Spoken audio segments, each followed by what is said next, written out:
Queen of all media na si Kris Aquino patuloy umanong lalaban sa kanyang sakit para sa kanyang mga anak na sina Bimby at Josh.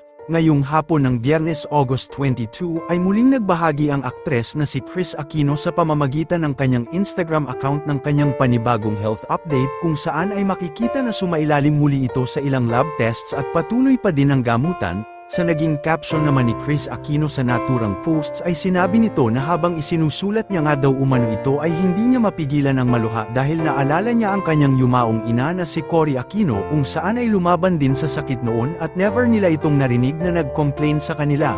Ayon pa kay Kris Aquino ay labis siyang nagpapasalamat dahil naging anak niya sina Bimby at Josh na palaging nariyan para mag-alaga at magpalakas ng kanyang loob.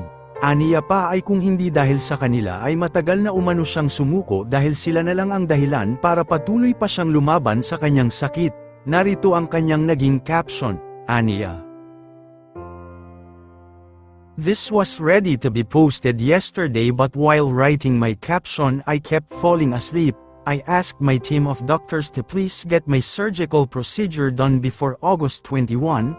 We started on August 20. My anesthesiologist and my cousin-in-law Dr. Nick Hees, an interventional cardiologist, started their work.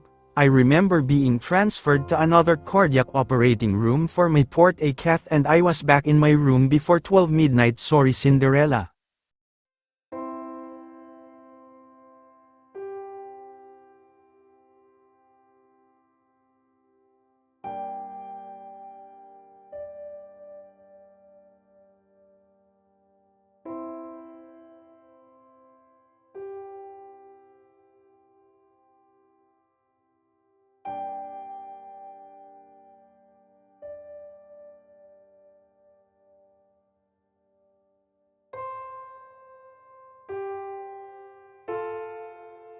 I have a new hashtag to remind myself how I owe all of you who continue praying for me. Thank you for your patience, support, and much appreciated love.